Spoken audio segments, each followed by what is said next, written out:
महाप्रभु ने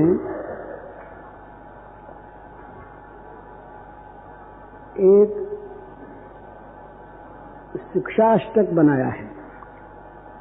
उन्होंने ग्रंथों की रचना नहीं की, वो केवल साधनामय जीवन में रहे और यही साधक का और प्रचारक का अंतर है।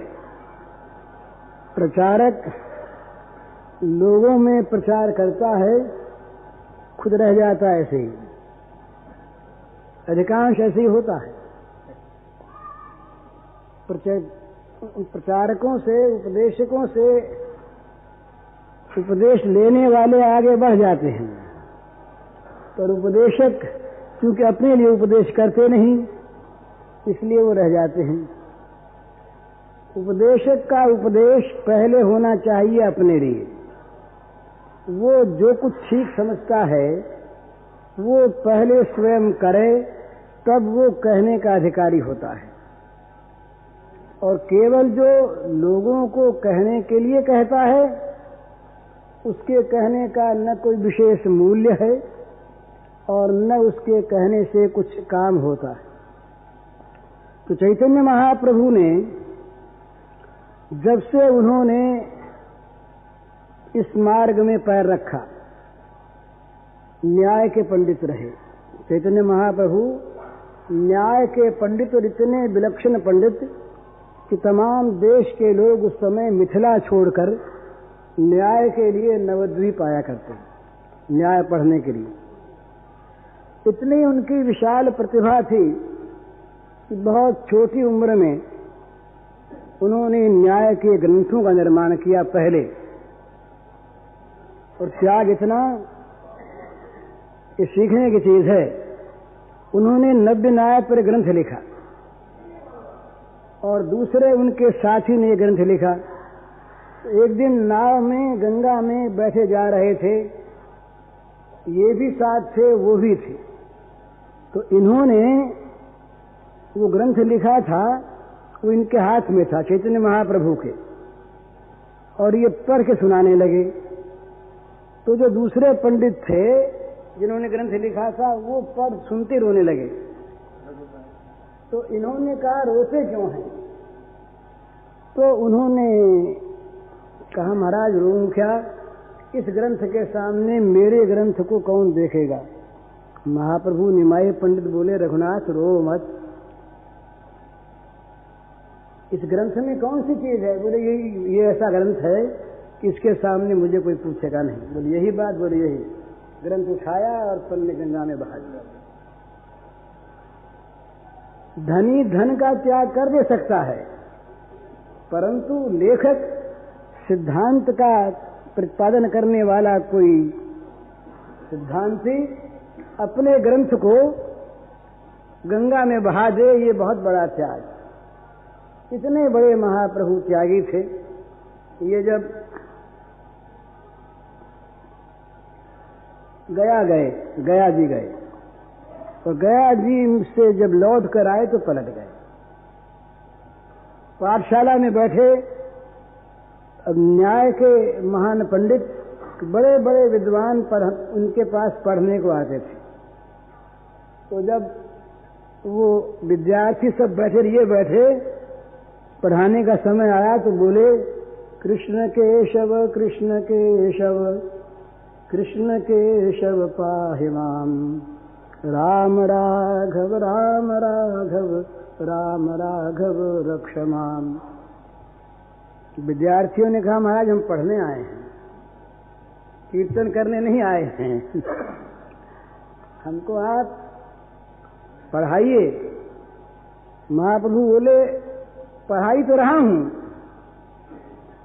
अब तक तो मैंने तुमको जो चीज पढ़ाई वो न पढ़ाने की थी, असली चीज अब पढ़ा रहा हूं। विद्यार्थियों ने बहुत तेरा कहा, महाप्रभु के मुंह से दूसरी चीज निकली नहीं। दूसरे दिन वे सब विद्यार्थी इकट्ठे होकर के इनके गुरु के पास गए। निमाई पंडित, महाप्रभु का पहला नाम था निमाई पंडित, चैतन्य का घर का नाम। उनके पास जाकर के उलाहना दिया कि महाराज हम इतने दूर दूर से आए हुए पंडित लोग और ये आपके शिष्य को क्या हो गया कि हम जाके बैठते हैं, वो तो राम राघव कृष्ण कैसे करते हैं, तो पढ़ाते नहीं। तो उनको बुलाया, बुला के कहा कि भाई तुम ये क्या करते हो, पढ़ाते क्यों नहीं?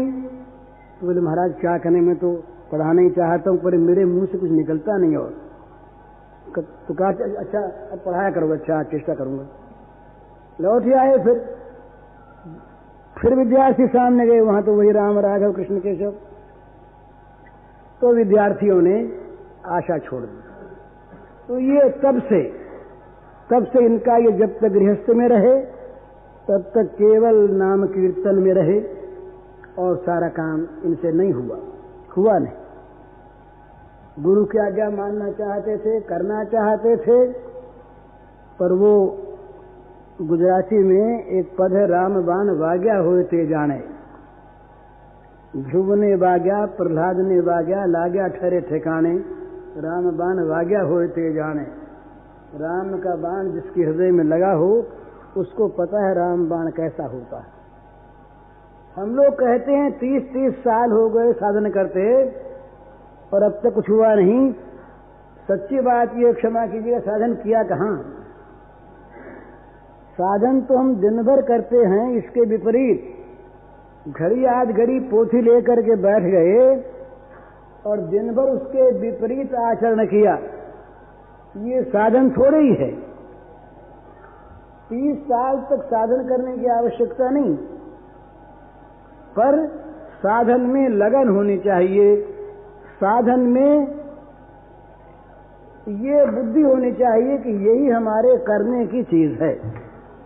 जैसे धन कमाता आदमी, धन कमाने में न तो किसी शिक्षा की आवश्यकता, न उपदेश की आवश्यकता, न नियम की आवश्यकता कि इतना धन कमाया करो, इतना नाम जप किया करो, नियम लेते हैं। वो तो अपने आप बिना कहे बिना सुने, क्योंकि उसे धन की इच्छा है और वो धन कमाना चाहता है, लगन से लगता है, अपने आप बिना कहे लगता है। इसी प्रकार जब भगवान की लगन लग जाती है, जब भगवान की ओर जीवन की गति हो जाती है, तो जीवन फिर दूसरी ओर जाए कैसे?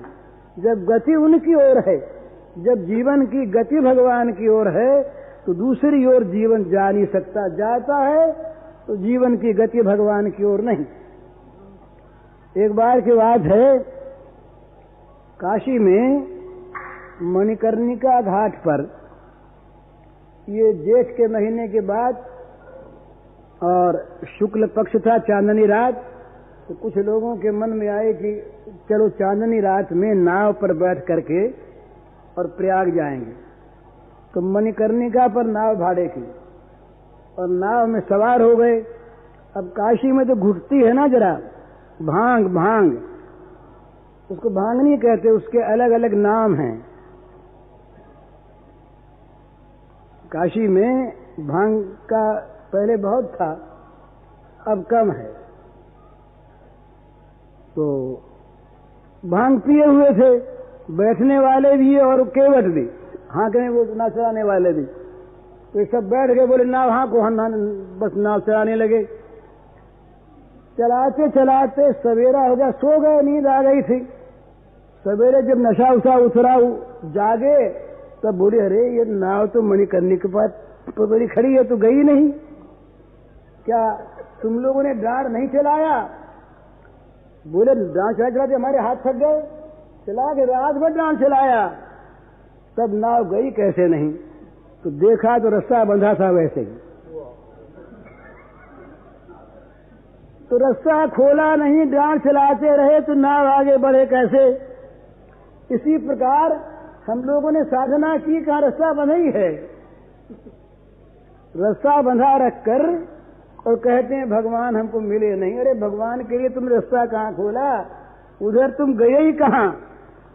रस्सा खोलो और फिर भगवान की ओर नाव ले जाओ, तुरंत पहुंचेगी। मया अनुकूल नभस्वते रिथम, भगवान ने कहा यह नैया ऐसी है, प्लवम सुकल्पम, सुकल्पम प्लवम, ये बड़ी सुंदर सुघड़ नैया है, बड़ी अच्छी नैया है, ये बहुत जल्दी जाएगी। और अनुकूल हवा, मया अनुकूल नभस्वते रिथम, मेरी कृपा रूपी अनुकूल हवा। तो समझ में आई ना बात? रास्ता नहीं खोला और नाव खेते रहे, तो नाव खेते खेते हाथ से दुखने लगे, पर नाव रही वहीं की वहीं। हम लोग जो साधन करते हैं वो किस प्रकार करते हैं? भगवान से कहते हैं महाराज हम संसार में तो बंधे रहें, ये संसार हमारा टूटे उठे नहीं, और संसार में रहते संसार के साथ साथ आप भी आ मिलें। अब भगवान में एक दोष है भला, भगवान को दूसरा सुहाता नहीं।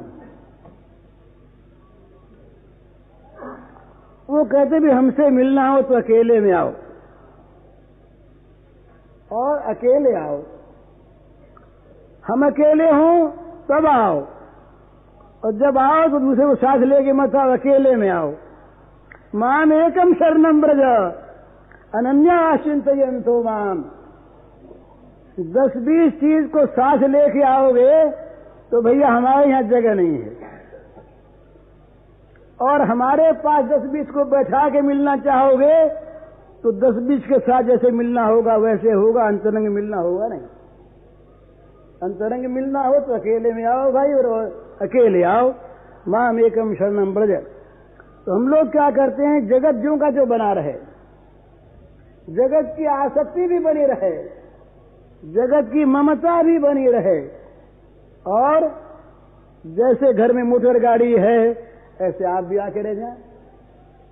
मोटर भी रहती है, आदमी भी रहते हैं, नौकर भी रहता है, मुनीम भी रहता है, तस्वीर भी रहती है, ऐसे आप भी रह जाए, एक कोने में आप भी बैठे रहें।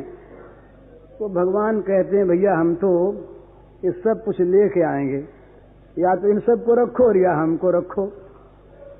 तो इसीलिए जो हम कहते हैं ना कि 30-30 साल साधन करते हो गए कुछ हुआ नहीं, हो कैसे? रास्ता जो बंधा है वहीं पर। मन तो आसक्त हमारा संसार में, और संसार को छोड़ना हम चाहते नहीं, भगवान से अपने मन के अनुकूल काम करवाना चाहते हैं। इसीलिए न जगत बनता है न भगवान आते। तो ये चैतन्य महाप्रभु ने जब से इस चीज को समझा तब से उनका जगत छूट गया।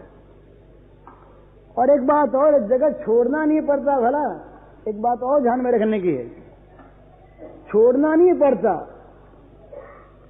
वैसा आकर्षण है, वो इस प्रकार की एक मनोहर झांकी है कि वो अगर कभी किसी के आंखों में आ जाए कभी, तो जगत में रस रहता नहीं, जगत अपने आप छूट जाता है। इसकी ओर देखने को मन नहीं चलता जिसने उसको देखा। तो जिसने उसको देखा, बड़े भारी वेदांत के महान पंडित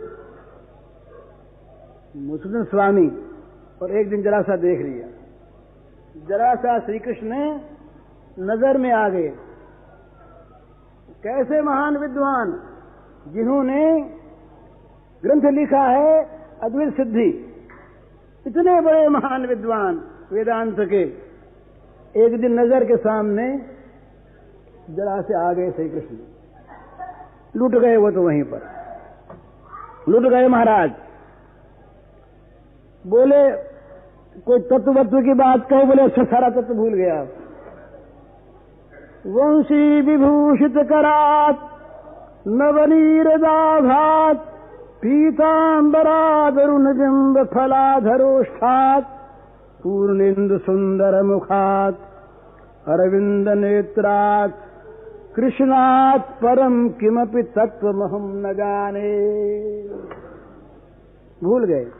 अद्वैत बीथी पथिकैरुपास्याः स्वाराज सिंहासन लब्ध दीक्षा शठेन केनापि वयम हठेन दासी कृता गोपवधू विठेन। ये गोपियों के पीछे पीछे फिरने वाले अहीर के छोरे। जादू हो गया। मैं था कैसा? अद्वैत बीथी पथिक रूपास्या। अद्वैत के मार्ग पर चलने वाले लोग मुझे पूछते थे मेरे पास आ करके ज्ञान प्राप्त करते थे। स्वराज सिंहासन पर दीक्षा उपलब्ध हो गई थी। ऐसा मैं शठेन के नाती हठेन, किसी शठ के द्वारा, ये शठ कहने में आपत्ति नहीं श्री कृष्ण को, किसी शठ के द्वारा हर लिया गया और मैं उसने मुझे अपना दास बना लिया। तो ये जब इस प्रकार की स्थिति होती है महाराज, फिर क्या जगत सूझता है क्या? वेदांत की परिष्ठा अगर ठीक हो जाए, अगर नित्यानित्य वस्तु का विचार ठीक हो जाए, और नित्यानित्य वस्तु का विचार होने के बाद यदि वैराग्य वास्तव में प्राप्त हो जाए और षट संपत्ति आ जाए और मोक्ष की तीव्र इच्छा पैदा हो जाए, तो क्या संसार की ओर जा सकता है? वो जाता है तो भाई वो झूठा वैराग्य, झूठा वेदांत है और झूठा प्रेम है, दोनों ही चीज। जब ये बात संसार समझ में आ गई कि ये संसार असत है, अनित्य है, दुखमय है, इसमें कहीं सुख नहीं, नित्यता नहीं, सत्ता नहीं, तो इससे क्या विराग हुए बिना रहेगा? और विराग होने पर क्या मन इंद्रियों के वश में आदमी रहेगा? और ये संपत्ति प्राप्त हो जाने पर क्या उसको मोक्ष की तीव्र इच्छा नहीं होगी? और मोक्ष की तीव्र इच्छा में क्या ये संसार का आकर्षण रहेगा? नहीं। इसी प्रकार प्रेम में, भगवत प्रेम में भगवान का सौंदर्य, भगवान का माधुर्य जब किसी के ध्यान में आ जाता है, उसके बाद क्या वो रह सकता है प्रेम में? नहीं रह सकता। वो पद वाली किताब है किसी के पास, वो नहीं रह सकता। तो क्या बात है, उस झांकी की ओर हमने झांका नहीं। हम देखते हैं, हम देखते क्या हैं? मंदिर में जाते हैं, मंदिर में जाके पोशाक कैसी बनी है, तो गहना कैसा है, ये देखते हैं। पर भगवान का जो वो स्वरूप सौंदर्य है वास्तविक, वो नहीं देखते। वहां जाकर के विषयों में पड़ जाते हैं। दो तरह से दर्शन होते हैं भला, एक भगवान का और एक भगवान के श्रृंगार का। श्रृंगार का दर्शन जो है केवल, क्षमा कीजिएगा, ये भोग दर्शन है। और श्रृंगार जिससे श्रृंगारित है, जिसके साथ श्रृंगार लग करके स्वयं धन्य हो गया है, जो श्रृंगार का श्रृंगार है, उन भगवान को हम नहीं देखते। इसीलिए हमें मंदिर में जाकर के भी भोग देखते हैं। बोले सावन का झूला है, वे कौन से मंदिर में जाएं? किसी गरीब भक्त के जहां श्रृंगार ज्यादा नहीं है, वहां भीड़ होती है क्या? बिजली नहीं, तमाशे नहीं, खेल का सामान नहीं, खिलौने नहीं, मनोरंजन की चीज नहीं, बढ़िया स्वर से गाने वाला नहीं, चाहे पुजारी महान भक्त हो, चाहे भगवान उसके वश में रहते हों, पर उस मंदिर में हम लोग तो नहीं जाएंगे।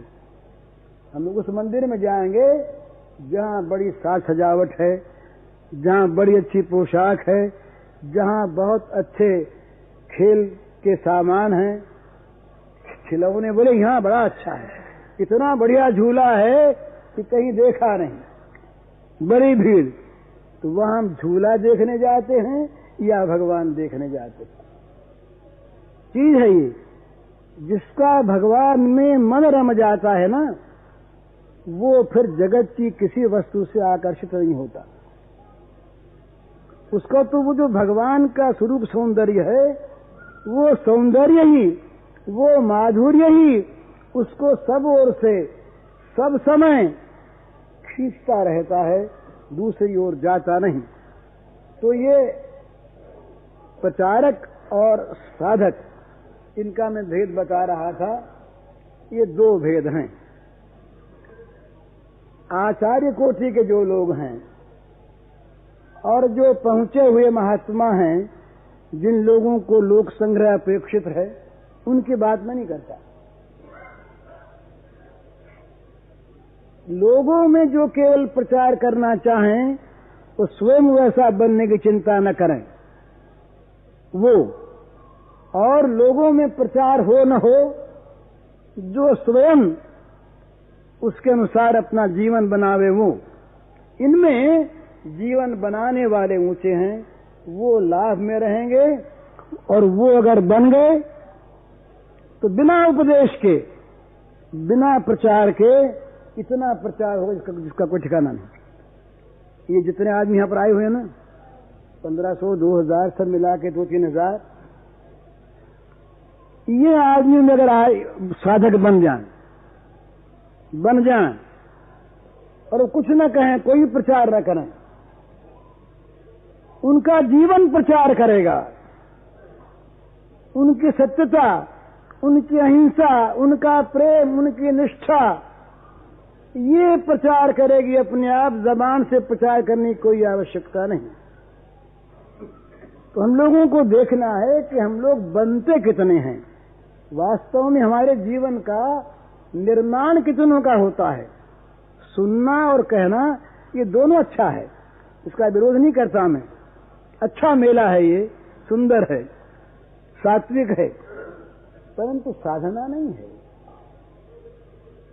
साधना वो है जिसमें मेले की आवश्यकता नहीं, समुदाय की आवश्यकता नहीं, उसे तो चलना है, उसे तो अपने मार्ग पर चलना है। लोग क्या कहें क्या न कहें, कुछ कहें, इससे मतलब नहीं। और जो साधना करके भी जरा ये देखता है कि लोग मेरी साधना को क्या कहते हैं, समझना चाहिए कि वहां साधना अपेक्षित नहीं है, लोगों का कहना अपेक्षित है। लोग अच्छा कहें, बड़े साधक हैं, बड़े महात्मा, बड़े प्रचारक हैं। मैं तो अपनी बात कहता हूं, मुझे बहुत बार ऐसा लगता है, सच कहता हूं, आप लोग मिथ्या न मानिएगा, मैं तो बोलने का अधिकारी नहीं हूं यहां पर, बिल्कुल नहीं। मैं देखता हूं कि जितनी बात मैं कहता हूं उतनी बात मेरे में तो है नहीं। जब है नहीं तो धोखा क्यों दिया जाए भाई लोगों को।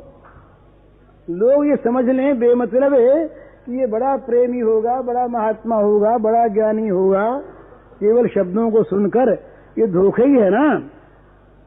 तो कई बार ऐसा मन में आता है कि क्यों धोखा दें भाई, जैसे हैं वैसे ही रहें। धोखा भी अच्छा है। ये आप माने, मैं अपनी आप कुछ भी माने, आप कुछ माने, तो मेरा कहने का ये मतलब है, इसका सार इतना ही है कि कहने वाले को भी जो वो कहे वैसा बनना चाहिए, और सुनने वालों को भी जो बात ठीक समझ में आ जाए उस बात को जीवन में उतारने की चेष्टा करनी चाहिए। तब वास्तविक लाभ होगा और तभी जीवन में सत्यता आएगी। और फिर देर नहीं है भला। ये जो हम कहते हैं ना, आप निश्चय मानिए, उस दिन मुझसे किसी ने कहा कि तुम बहुत बेजा बात बोल गए। मित्र ने कहा बड़े प्रेम से, मैंने कहा क्या?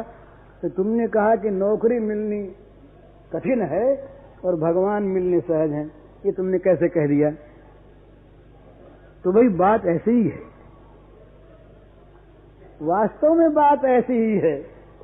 नौकरी मिलने में पूर्व के तुम्हारे कर्म की आवश्यकता है। अगर नौकरी मिलने वाला तुम्हारा प्रारब्ध नहीं है तो 1000 चेष्टा करो नौकरी नहीं मिलेगी, 1000 इच्छा करो नौकरी नहीं मिलेगी। धन के लिए कौन इच्छा नहीं करता है? तो क्या सब धनी होते हैं? मिनिस्ट्री के लिए तो आजकल खून खराबा होता है, क्या सबको मिनिस्ट्री मिलती है? नहीं मिलती ना। तो इसलिए जितने भी संसार के भोग पदार्थ हैं उनके प्राप्त करने में कर्म की अपेक्षा है, इच्छा से नहीं मिलते। पर भगवान इच्छा से मिलते हैं। सीधी चीज है ना। धन के लिए आप अनन्य इच्छा करिए, बड़ी प्रबल इच्छा करिए, रोइए, धन आपको नहीं मिलेगा अगर नहीं प्रारब्ध में है तो। पर भगवान तो प्रारब्ध का फल नहीं है ना, भगवान तो आपकी अपनी वस्तु है, भगवान आपका आत्मा है, भगवान का आपके साथ नित्य संबंध है जो कभी टूट नहीं सकता, भगवान पर आपका अधिकार है, भगवान को आप जब चाहें तब देख सकते हैं, मिल सकते हैं, प्राप्त कर सकते हैं, बशर्ते कि आपकी चाह देखने की हो, आपकी चाह मिलने की हो, आपकी चाह उनके साथ संबंध जोड़ने की हो। भगवान चाह से मिलते, चाह से मिलते, इसलिए भगवान का मिलना सहज है। 50-50 साल 100-100 साल होने पर भी भगवान न मिले तो माफ कीजिएगा, भगवान को प्राप्त करने की इच्छा हमारी हुई नहीं, इच्छा जागी नहीं। इच्छा यदि जाग जाए तो महाराज वेदांत की दृष्टि से तो ब्रह्म यहाँ पर नित्य वर्तमान है, और प्रेम की दृष्टि से भगवान इतना अपने बन जाते हैं कि कोई ठिकाना नहीं उनका, वो कितना अपने बनते हैं, और वहां जो चाहता है। और एक बात बड़ी सुंदर बात है भला भगवान की प्राप्ति में, और वो हम शरीकों के लिए तो बहुत बड़े आश्वासन की बात, भगवान पूर्व का इतिहास नहीं देखते। दयालुता उनकी है ना, इनका न्याय ऐसा ही है, उनका कानून ऐसे ही है। उनके सामने कोई जाए और सच्चे मन से जाए तो ये नहीं पूछते कि तुमने पहले क्या किया है, उनके सामने जाते ही पहले के सारे कसूर माफ। भगवान कहीं कर्मों का फल भुगताने में लग जाएं हम लोगों को तो कभी भी निस्तार की आशा ही नहीं है। ये भगवान का तो कानून ऐसा है कि उनके सामने जाते ही सन्मुख होई जीव मुहि जबहि, कोटि जन्म यघना सही तबहि। जब जीव मेरे सामने आया उसी समय करोड़ों जन्मों के पाप उसके नाश हो जाते हैं। सूरज के उदय होते ही वर्षों का अंधेरा किवाड़ खोल दिया, सूरज सामने आ गए, नष्ट हो जाता है, रहता नहीं। तो इसी प्रकार से भगवान के सामने जब हम गए तो सारा पहले पहले का माफ। इसलिए ये कोई डरने की बात नहीं है कि हमने अब तक पाप किए हैं तो भगवान हमें कैसे स्वीकार करेंगे, किए हूं पाप।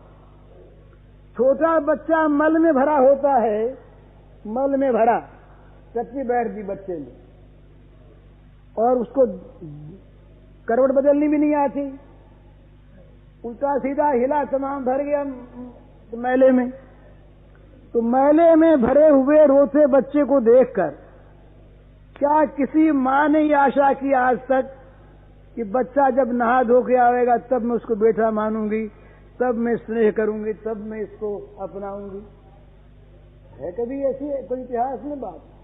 वो तो बच्चा चाहे मैल में भरा हो, वो तो हृदय का टुकड़ा है, वो तो स्नेह का पुतला है, उसका रोना मां देख नहीं सकती, वो स्वयं भागेगी, दौड़ेगी और अपने हाथों उसका मैला साफ करेगी। अहम तो असर पापे भ्यो मोक्षयिष्यामि, भगवान ने यही कहा है। भला यही कहा भगवान ने कि तुम्हारे सारे पाप मैं धो दूंगा, तुम चिंता न करो, तुम्हारे सारे पाप मैं धो दूंगा। माम एकम शरणम भज, तुम एक मेरे हो करके, एक मेरा आश्रय करके, सब धर्मों को छोड़ छाड़ कर एक मेरे आश्रय में आ जाओ, बस उसके बाद सारा का सारा जिम्मा मेरा। जो कुछ भी करना वो मेरे जिम्मे, तुम्हारे जिम्मे नहीं। तो इसलिए भाई डरने की बात नहीं, डरने की बात नहीं है। हम जैसे हैं, हम जो हम ब्राह्मण हैं, हम चांडाल हैं, हम हिंदू हैं, हम मुसलमान हैं, हम पुण्यात्मा हैं, हम पापी हैं, हम पुरुष हैं, हम स्त्री हैं, हम विद्वान हैं, हम मूर्ख हैं, कुछ भी हैं, पर यदि हम भगवान को चाहते हैं, वहां केवल चाह की परख है, किसी और चीज की परख नहीं। चाह में अगर व्यभिचार है, चाह में अगर गड़बड़ है, तब तो भगवान जरा हटे रहेंगे, और भगवान देख लेंगे अब तो बस मेरे लिए ही है आ गया है और मुझी को चाहता है, तब भगवान कहेंगे अच्छी बात, अच्छी बात, तुम मेरे हो गए। ये कभी नहीं पूछेंगे भगवान। आज तक भगवान ने किसी भक्त से नहीं पूछा कि तुमने पहले क्या किया था भाई, तुम कहाँ रहे थे, तुमने पुण्य किया था कि पाप किया था। ये तो वो पूछते जो दंडदाता भगवान है, ईश्वर पूछते हैं, दो नहीं पर उनका दूसरा दर्जा। ये जो भक्तों के भगवान हैं, ये तो चाहे इनको आप पक्षपाती कहिए और चाहे इनका यही न्याय कहिए, स्वभाव कहिए। तो ऐसे राम महाराज, ऐसे भगवान, इन भगवान को प्राप्त करना कठिन नहीं, पर हम ऐसे अभागे हैं कि हम तो विषयों का मोह छोड़ना चाहते ही नहीं। उनको साथ लेकर के, गंदगी साथ लेकर के मंदिर में प्रवेश करना चाहते हैं। कहते हैं गंदगी साथ रखेंगे, भगवान कहें छोड़ दो, वो नहीं छोड़ेंगे, और शरणागत भी नहीं होंगे। ये भी नहीं कहेंगे आप छुड़ा दो, ये इसमें भी डर लगता है। भगवान से कोई ये कह दे छुड़ा दो आप, तो भगवान छुड़ा देंगे, पर भगवान से ये कह डर लगता है कि भाई कहीं ये छुड़ा दे तो। एक बड़ी कठिन चीज है। बंगला में, बंगाली में एक भक्त की कल्पना है। भक्त की भाषा, भक्त भगवान की भाषा में बोलता है, जे करे आमारी आश तार करी सर्वनाश, जे करे आमारी आश तार करी सर्वनाश, तबु जे छाने नाश तारे करी दासानुदास। इसका अर्थ है कि जो मेरी आशा करता है उसका मैं सर्वनाश कर देता हूं। डरने की बात है ना महाराज, ऐसे भगवान नहीं चाहिए हमको। तुम अरे जहां तक सर्वनाश नहीं होगा वहां तक भगवान कैसे मिलेंगे? ये सारे को तुम पकड़े हुए हो, ये भी मेरा, ये भी मेरा, ये भी मेरा, ये भी मेरा। जब तक इसका नाश नहीं होगा तब तक भगवान मेरे कहां से होंगे? तो कहा जो मेरी आशा करेगा उसका सर्वनाश कर दूंगा, और सर्वनाश करने के बाद भी नहीं छोड़ेगा मुझको, उसको मैं अपना बना लूंगा। अपना बनाने का अर्थ है अपना बन जाना। अपना बनाने का अर्थ है अपना बन जाना। तो भगवान अपने बन जाते हैं। तो भगवान का मिलना कठिन नहीं, भगवान की भक्ति प्रीति कठिन नहीं, हमारी चाह होनी चाहिए। भगवान को प्राप्त करने में केवल और केवल आवश्यकता है अनन्य चाह की, अनन्य इच्छा की, किसी साधन के नहीं। सारे साधन भगवान अपने आप जुटा देंगे, आप केवल अनन्य इच्छा करेंगे। नाथ तुम्हारे सिवा कुछ नहीं चाहिए, बस तुम ही चाहिए, तुम्हारी इच्छा है, तुम मिलो। इससे भी उत्तम है कि अपनी चाह बिल्कुल छोड़ करके ये कह दो कि भगवान मैं अपने को तुम्हारी चाह पर छोड़ता हूं, तुम जो चाहो सो करो। मेरी चाह अगर तुम्हारी चाह के विपरीत हो तो उसे कभी पूरा मत करना। तुम्हारी चाह पूरी हो तो उसी वक्त भगवान चाहेंगे कि मैं मिल लूं। ये भगवान के मन में मिलने की उत्कंठा उत्पन्न हो जाएगी अगर हम भगवान को ठीक ठिकाने से, सच्चे मन से, यथार्थ रूप में चाहेंगे। जिसने भगवान को चाहा उन्होंने पाया। और पाया कैसे? चाह का अर्थ यही है कि दूसरी सारी चाह उस चाह में खत्म हो जाए। दूसरी सारी चाहों का उस चाह में पर्यवसान हो जाए और चाह रहे नहीं, एक चाह रहे, एक चाह, एक चाह, एक श्री कृष्ण के सिवा, राम के सिवा, राघव के सिवा, ब्रह्म के सिवा, कुछ भी उनका नाम रख दें, कोई आपत्ति नहीं। वही राम है, वही कृष्ण है, वही ईश्वर है, वही ब्रह्म है, देवी, दुर्गा, खुदा, अल्लाह, गॉड, जो कुछ है वही है, एक दूसरे नहीं। और फिर एक दूसरी बात और है, वो बड़े मजे की बात है, वो ये है आप जब चाहेंगे तब आपको मिलेंगे, एक बात। आपके पूर्व का इतिहास नहीं देखेंगे, दूसरी बात। और तीसरी बात बड़े मजे की, आप जो बना के मिलना चाहेंगे वो वैसे मिल जाएंगे। बाप बना लें, बेटा बना लें, पुत्र बना लें, नौकर बना लें, भाई बना लें, मित्र बना लें, पति बना लें, स्वामी बना लें, जो बना लें। आप कहीं हम इस रूप में मिलना चाहते हैं, आपसे वो इसी रूप में तैयार। जिसने जिस रूप में चाहा उसने उसी रूप में पाया। परंतु वो चाह होनी चाहिए एकांत, चाह होनी चाहिए अनन्य, और चाह होनी चाहिए सच्ची। चाह में अगर गड़बड़ी है तो भगवान उस गड़बड़ी को पहचान लेते। तो चैतन्य महाप्रभु का मैं एक श्लोक कहना चाहता था आरंभ में, उसकी भूमिका ही हुई है तो अभी तक। उस भगवान की चाह के लिए कैसा बनना चाहिए आदमी को, स्वाभाविक। तो उन्होंने 3 बात कही, भाई मेरा नित्य स्मरण करे। 9 बज गए क्या? 3 बात कही, तो लंबा व्याख्यान है।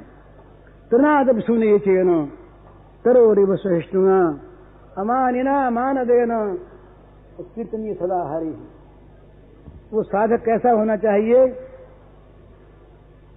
अपने को एक तिनके से भी छोटा समझे, इतना दीन हो। भगवान को दैन्य प्रिय है, वह अभिमान से बड़ा द्वेष। भगवान में राग द्वेष नहीं, पर अभिमान से द्वेष है। और दैन्य बड़ा दैन्य प्रियत्वाच्च, ये सूत्र है नारद जी का। भगवान को दीनता बड़ी पाई, कहीं अति दीन प्यारे, बिरद हेतु पुनीत परिहरि पामर न पर प्रीति। ऐसे राम दीन हितकारी, दीन भगवान को बड़े प्रिय, तो अपने में दैन्य करे, अभिमान का नाश करे। दूसरी बात, वृक्ष के समान सहनशील हो, पत्थर मारने वाले को फल दे, काट के जला देने वाले की रोटी पका दे, छील कर काट कर टुकड़े टुकड़े करने वाले का दरवाजा बन जाए, चौखट बन जाए, छत बन जाए। बिना किसी भेद के सबको छाया दे, जात पात का भेद कुछ न माने। इस प्रकार वृक्ष के समान स्वभाव वाला सहनशील हो, और अमान्य ना अमान देना। सबसे बड़ी आफत की चीज जो है ना, सबसे बड़ी आफत की चीज जो बड़ी प्यारी लगती है, हम तो अपनी कहते मारा, वो है मान बढ़ाई। तुलसीदास जी महाराज ने सुगति सुमति सन्मति रिद्धि सिद्धि के बाद बड़ाई का नाम लिया है। विपुल बड़ाई, बड़ाई बड़ी प्यारी। घर छोड़ दिया, सन्यासी हो गए स्वामी जी, इन प्रति क्या कहते हैं, पर यहीं पर सही